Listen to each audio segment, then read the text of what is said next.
La nuit où il a crié près de la rivière, personne n'est sorti, mais tout le village a su que quelque chose venait de se briser pour toujours. Le cri n'était pas long, pas spectaculaire, juste assez fort pour traverser les cases et s'éteindre dans l'eau noire, comme si la rivière l'avait avalé. Les chiens ont cessé d'aboyer, les grillons se sont tus.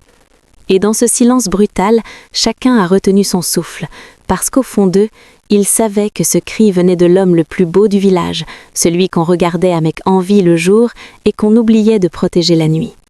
Depuis des lunes, il changeait. Ses pas traînaient, ses épaules se voûtaient, son regard fuyait. Quand on l'appelait, il répondait trop tard. Quand on lui parlait, il souriait sans écouter. La journée, il travaillait mécaniquement, les mains sur la terre, les yeux ailleurs. La nuit, il disparaissait. On disait qu'il aimait marcher pour calmer son esprit. On disait qu'il était trop fier pour se plaindre. On disait beaucoup de choses pour ne pas dire l'essentiel. Ce soir-là, pourtant, les murmures se sont figés. Les portes sont restées fermées. Les mères ont serré leurs enfants contre elles. Les hommes ont détourné le regard, comme si regarder la rivière pouvait attirer le mal. L'eau brillait sous la lune, trop calme, trop lisse, et un frisson a parcouru les anciens, car ils reconnaissaient cette tranquillité trompeuse. Ils savaient que certains silences sont des appels.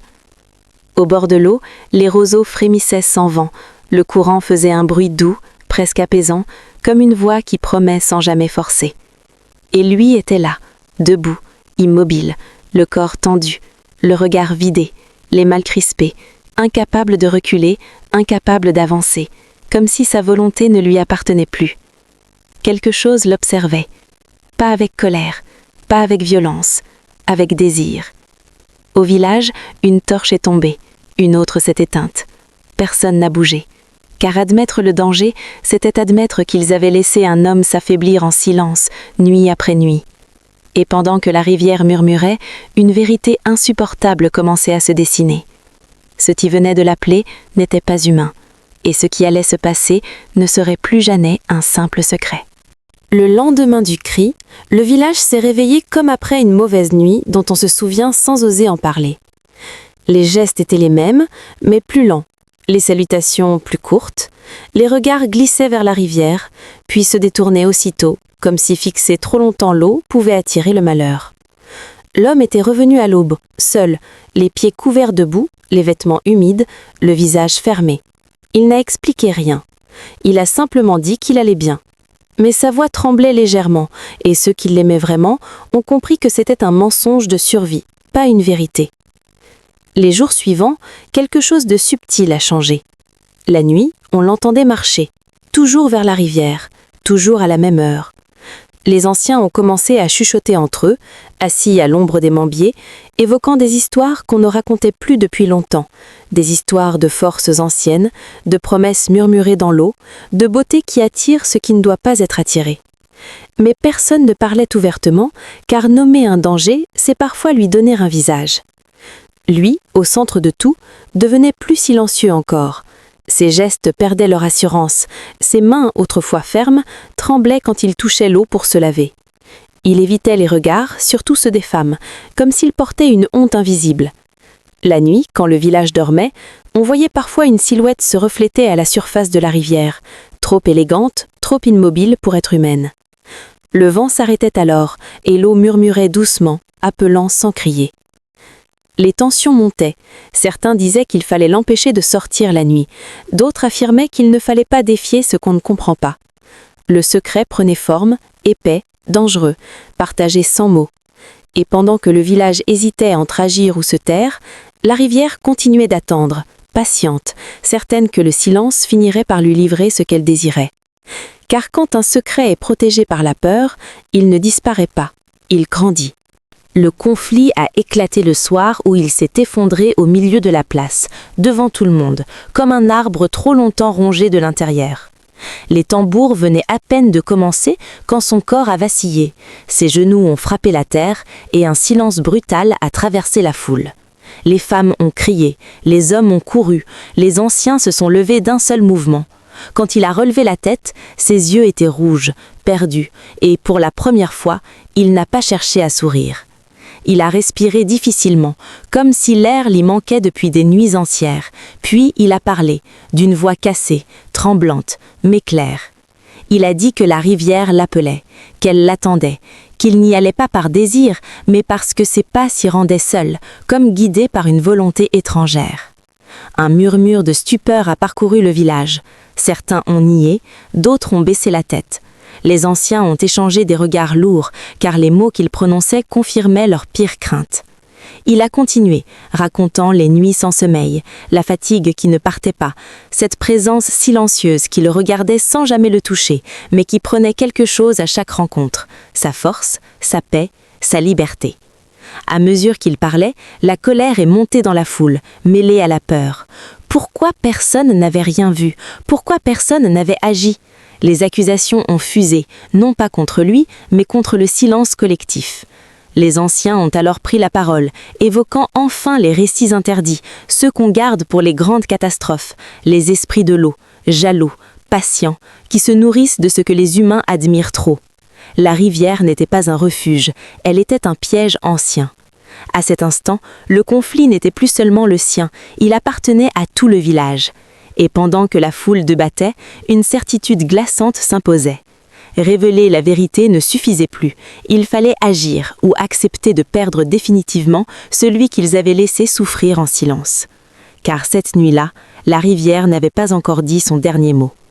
Le choc est arrivé à l'aube, quand le village a compris que la vérité n'était pas seulement une histoire ancienne, mais une réalité encore vivante, tapie sous l'eau sombre.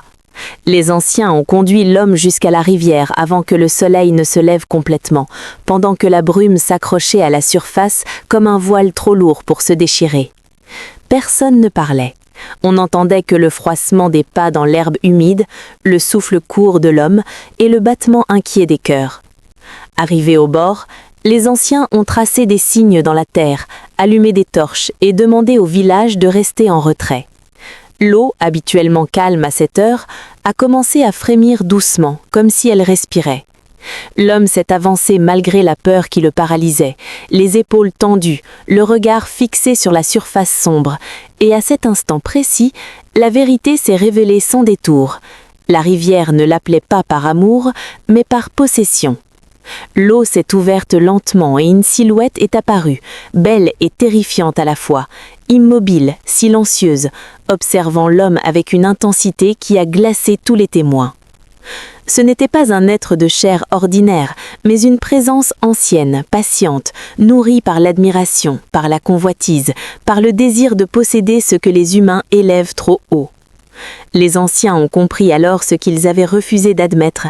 L'esprit ne prenait pas le corps par violence visible, mais par l'épuisement progressif de l'âme, par des nuits volées, par une force drainée goutte après goutte, jusqu'à ce que l'homme ne soit plus qu'une enveloppe docile. La révélation a frappé comme une lame. Ce qui avait été pris n'était pas seulement la liberté d'un homme, mais la responsabilité d'un village entier qui avait admiré sans protéger. Quand l'homme a crié qu'il ne voulait plus appartenir à la rivière, sa voix a résonné contre les berges et l'eau a tremblé violemment, projetant des éclats sombres sous le ciel qui s'éclaircissait.